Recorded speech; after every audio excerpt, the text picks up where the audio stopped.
Assalamu alaikum. Welcome to new tutorial and AW channel. I hope you will find and feel fresh. In today's lecture, I'm going to tell you how can you array a 3D part along a certain axis. So, without any delay in video, if you're new on my channel, so please, without any hesitation, just click on the subscribe button and also press the notification bell icon so that to receive the upcoming videos notification to you people. Right now, what I'm going to tell you is actually how can you use the 3D array. For that, you must need a solid body. So right now, I'm going to draw a rectangle of some random dimension, and I'm going to extrude it up to 1 unit. Okay. So just come to isometric and convert it into 3D. Okay.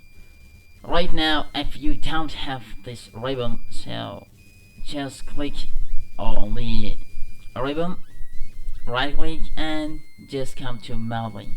Right now, I'm hiding this, but again, you can hide and hide from here. Okay. Just I will click on the 3D array. Now, in the command bar, as you can see, it asks me select the 3D solid object, which I select the object, and here a menu pop-ups that either you can already know what's the rectangular area and what's the polar. Rectangular means like in a certain direction. You will that could be the rectangular, but not that be circular. Make sure. But whatever you want to make in 3D array and be circular or like something, okay, so you must need to select the polar array. Now enter the number of items in the array. Okay, you must have a certain number of items to be arrayed. Like right now I'm giving it 4, and right now it asks me the angle. Okay, make sure you must give it 360. Okay, yes. Okay, now specify center point. Okay, and come to isometric and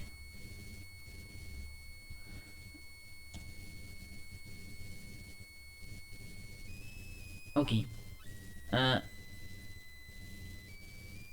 sorry, come to array, select object and polar array, and enter the number of items in the array. Right now 4, and right now, for example, I'm giving it 360. Okay, yes, and one is my this line and the second one is my this line. So actually you can see that I've made along a certain axis that right now I have drawn a vertical line that's my axis actually representing. So this was my 3D array. Okay, you can actually, this was something to recognize you people, okay, not to do something special, but my purpose of video is to just build up your concept, okay, and you can make something else, right? So this was something about the polar 3D array. So hope you like this video. Please give me one like. So thanks for watching.